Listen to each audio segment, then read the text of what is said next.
dům, kam se vejde velká rodina, kde budete mít klid a naprosté soukromí.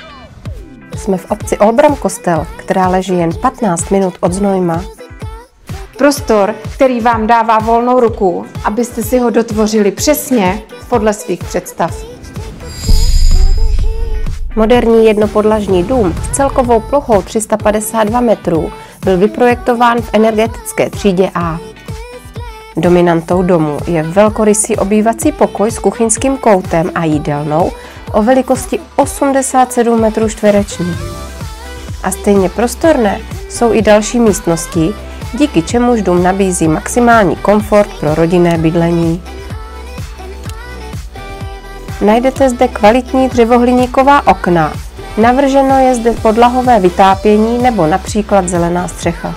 Samozřejmostí je napojení na elektřinu, vodovod i kanalizaci. A aby toho nebylo málo, na pozemku, který má přes 5000 m2, si můžete vybudovat zahradu například s biotopem, ovocnými stromy a podobně. Kreativitě se tady meze nekladou. Takto promyšlených a velkorysých domů na trhu moc není, tak se přijďte podívat. Třeba si tento dům vybere právě vás.